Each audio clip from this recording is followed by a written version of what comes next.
जितनी स्विट्जरलैंड की total population है उससे ज्यादा इंडिया इंजीनियर्स प्रोड्यूस कर देता है।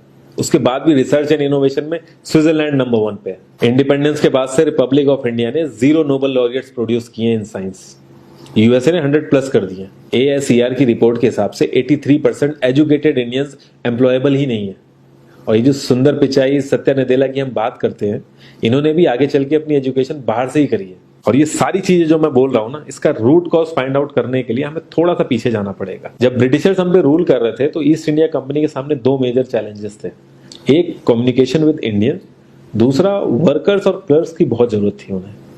फिर थॉमस बेविंगटन मैकॉय ने हमें इंग्लिश एजुकेशन एक्ट ऑफ 1835 दिया, जिससे उनके दोनों पर्पस पूरे हुए। पहला, उनको बंदे चाहिए थे जो चुपचाप डेस्क पे बैठे, अपना काम करें, क्वेश्चंस ना करें और ज्यादा क्रिएटिव ना हो। Second, communication in English. English सबसे ज्यादा बोले जाने वाली लैंग्वेज नहीं है, उसके बाद भी इंग्लिश एक लैंग्वेज की बजाय एक क्लास बन गया इंडिया में। रशिया, चाइना, फ्रांस, ये सब जगह इतना ऑब्सेशन नहीं है इंग्लिश को लेके जितना इंडिया में है। पुअर कम्युनिकेशन बोला जाता है अगर आपकी इंग्लिश अच्छी नहीं है, जबकि इंग्लिश ना आने का मतलब है कि आपको कोई और लैंग्वेज आती है। 5 साल पुराना iOS भी आज की डेट में आउटडेटेड माना जाता है।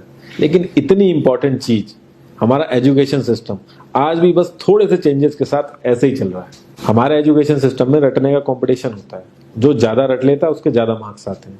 अब 95% जिसके संस्कृत में आए हैं वो भी संस्कृत नहीं बोल पा रहा है। और बेसिक हिस्ट्री होने की बजाय इतनी मोटी मोटी किताबें हैं हिस्ट्री की जिसका कोई मतलब नहीं है। अगर आज की डेट में आपको कुछ भी पता करना, आप गूगल से पता कर लोगे, उसके लिए आपको याद करने की जरूरत नहीं है इतना कुछ। और ये गवर्नमेंट स्कूल में हर क्लास में इंग्लिश का सब्जेक्ट है। 12-12 साल लगाने के बाद भी लोग इंग्लिश नहीं बोल पा रहे हैं, और बिना किसी बुक को पढ़े 5 साल का बच्चा सीख लेता है, क्योंकि उसको वैसा एनवायरमेंट मिल जाता है। A+B का whole square is equal to A² + B² + 2AB। इसका रियल लाइफ में क्या यूज है किसी को नहीं पता, न प्रिंसिपल, न टीचर, न बच्चे, बस पढ़ाए चले जा रहे हैं। हो सकता है इसका कुछ मतलब हो, लेकिन आप ट्राई करके देख लेना, किसी को नहीं पता। हाँ, 2AB की जगह अगर आपने 3AB बोल दिया तो 4 लोग हंसने वाले मिल जाएंगे आपके ऊपर।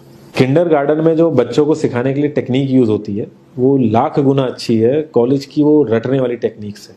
और जिन बच्चों के बहुत ज्यादा नंबर आते हैं ना, जो वो छुपा छुपा के एग्जाम में लिखते हैं, आप देखोगे जब वो रियल लाइफ में जाते हैं ना तो ज्यादातर क्रम्बल करते हैं वो। हर किसी को सेम सिलेबस और सेम चीज सिखाई जाती है बिना उसकी कैपेबिलिटी देखे, और क्रिएटिविटी का तो दूर दूर तक मतलब नहीं होता। अब एक लाइन से आप शेर, मछली, सांप, हाथी सबको लाइन से खड़ा कर दो और उनसे कहो पेड़ पे चढ़ो, उनको तो जिंदगी भर यही लगेगा ना कि वो तो किसी काबिल ही नहीं है।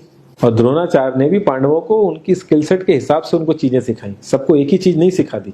और हमारे एजुकेशन सिस्टम में ज्यादा ऑप्शंस भी नहीं है।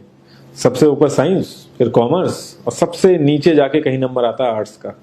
आर्ट्स लेने वाले को तो लोग इतना हल्के में लेते हैं जैसे वो किसी काम का ही नहीं है। हर माँ बाप को तो इंजीनियर या डॉक्टर ही बनाना है। कॉलेज वाले अगर एक्स्ट्रा कोर्स रख भी देते हैं तो माँ बाप एंट्री नहीं कराएंगे, तो वो सारा पैसा बर्बाद होगा कॉलेज का। तो ऑप्शंस कहाँ से आएंगे? और बचपन से ही आपकी ट्रेनिंग स्टार्ट हो जाती है। माँ बाप, भाई बहन, रिलेटिव सब ये समझाते हैं अगर आपके मार्क्स नहीं आए और जॉब नहीं लगी तो आपकी जिंदगी बेकार। और लाइफ की क्रिएटिविटी को आप रखते हो साइड में, और ये अच्छे मार्क्स और अच्छी जॉब पाना आपका सपना बन जाता है। अब ये सपना पूरा हो जाता है तो बहुत बढ़िया है, दूसरे को जेलस फील कराओगे, नीचा फील कराओगे। और इस छोटी सी उम्र में अगर सपना टूट जाता है तो सेल्फ डाउट में आ जाओगे। इतना बाहर वाले आपको नीचा नहीं समझेंगे जितना आप खुद की नजरों में गिर जाओगे। आप किसी भी 4-5 सक्सेसफुल आदमियों के बारे में सोच के देखिए जिन्हें आप बहुत सक्सेसफुल मानते हो, या जिनकी तरह लाइफ आप जीना चाहते हो। मैं ये कह सकता हूं कि वो इस एजुकेशन सिस्टम की वजह से तो सक्सेसफुल नहीं होंगे, चाहे वो जो भी हो। धीरू भाई अंबानी, विराट कोहली, आमिर खान, नरेंद्र मोदी, ये सब हमारे इस करंट एजुकेशन सिस्टम के ट्रैप में नहीं फंसे।